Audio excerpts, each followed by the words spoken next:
Assalamualaikum warahmatullahi wabarakatuh. Sekarang kita mempelajari mengenai pergerakan nasional, rasa nasionalisme bangsa, rasa nasionalisme kita. Munculnya rasa nasionalisme ada latar belakangnya.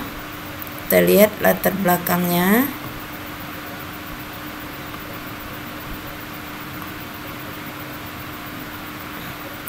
Kebangkitan menuju pergerakan nasional.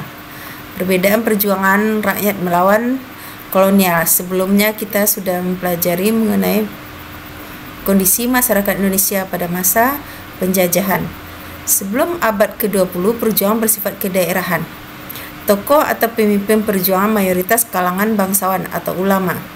Kemudian perjuangan hanya mengandalkan kekuatan fisik dengan senjata yang bersifat tradisional. Kemudian setelah abad ke-20, perjuangan bersifat nasional. Karena identitas sebagai sebuah bangsa mulai terbentuk pada masa pergerakan nasional.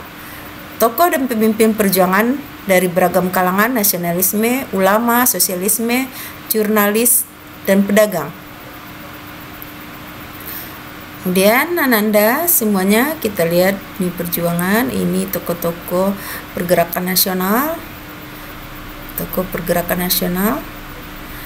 Kita lihat nasionalisme, arti nasionalisme bisa kita pahami dengan baik apabila kita mengenal lebih dulu tentang kebangsaan. Pengertian nasionalisme adalah sikap nasional untuk menjaga harga diri dan kemerdekaan bangsa serta sekaligus menghormati dan menghargai bangsa lain. Pengertian nasionalisme menurut Adolf Henking pada tahun 1988 berpendapat bahwa pengertian nasionalisme merupakan pandangan yang berpusat pada bangsanya. Nah, dari sinilah kita mengetahui bahwa jika bangsa ini diibaratkan sebagai raga, maka nasionalisme itu semacam roh atau jiwanya. Jadi keduanya memiliki hubungan yang sangat erat. Kebangkitan kesadaran nasional dan jati diri bangsa Indonesia itu berawal dari politik etis atau politik balas budi menurut Van Deventer. Menulis dalam artikelnya RSCO pada majalah GIZ, kewajiban pemerintah Hindia Belanda atas hutang budi terbesar pada rakyat Indonesia yang telah berkorban dan menderita pelaksanaan Kultursel dan politik pintu terbuka. Tokohnya Van Deventer dan Baron van Hove dikenal dengan trilogi Van Deventer, yaitu irigasi, migrasi, edukasi. Itu faktor pendorong lahirnya nasionalisme, yaitu faktor eksternnya ada kemenangan Jepang atas Rusia pada tahun 1905, membuktikan bahwa dunia bangsa Asia sejajar dengan bangsa Barat. Kebangkitan nasionalisme bangsa Asia dan Afrika, Turki, Mesir, India, Cina, dan Jepang.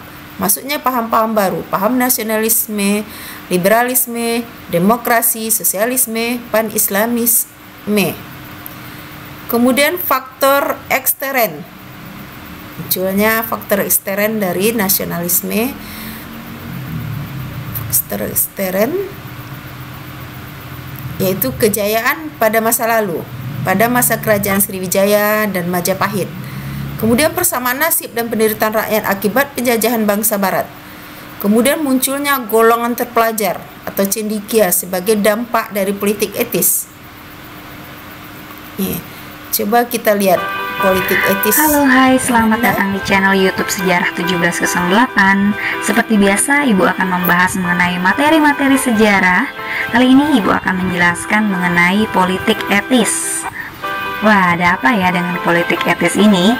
Sebelum lanjut, jangan lupa untuk klik tombol subscribe dan like channel ini ya. Sebelumnya kalian pasti pernah mendengar mengenai politik etis. Politik etis ini merupakan salah satu kebijakan yang diberlakukan pemerintah kolonial Belanda.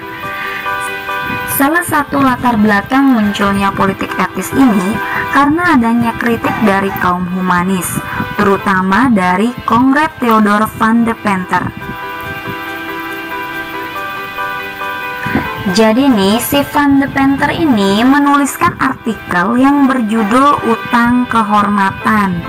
Inti dari tulisannya yaitu pemerintah kolonial Belanda diminta untuk memperhatikan kehidupan warga pribumi.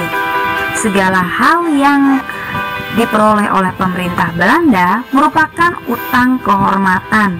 Dan untuk membayar hutang tersebut, pemerintah Belanda harus melakukan yang pertama yaitu irigasi, yaitu upaya perbaikan sarana pengairan untuk keperluan pertanian.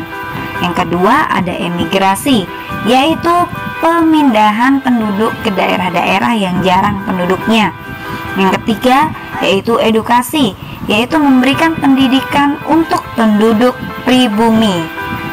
Pemikiran ini disebut Trias van Deventer yang akhirnya berkembang menjadi politik etis atau politik balas budi. Dalam perjalanannya, politik etis ini tidak sesuai dengan harapan. Segala kebijakan tersebut hanya menguntungkan pemerintahan Belanda. Contohnya saja dalam hal perbaikan irigasi. Perbaikan irigasi ini hanya dilakukan pada perkebunan swasta dan milik pemerintahan Belanda. Dalam hal pendidikan, tidak semua rakyat dapat memperoleh pendidikan. Jadi hanya orang-orang dari kalangan bangsawan saja yang berhak mengenyam pendidikan. Salah satu sisi positif dari kebijakan politik ini yaitu di bidang pendidikan. Dengan dibangunnya sekolah-sekolah, ternyata telah menumbuhkan kesadaran di kalangan pribumi mengenai pentingnya pendidikan, sehingga membawa kesadaran nasional bagi kaum terpelajar. Dengan adanya kesadaran nasional, kaum terpelajar berusaha untuk melepaskan diri dari belenggu penjajahan. Para pemuda akhirnya membentuk organisasi pergerakan dan menerapkan berbagai strategi baik secara radikal maupun kooperatif terhadap pemerintah Belanda. Oke, demikian pembahasan singkat mengenai politik etis ini. Semoga materi ini bermanfaat bagi kalian semua ya. Oke, thank you for watching.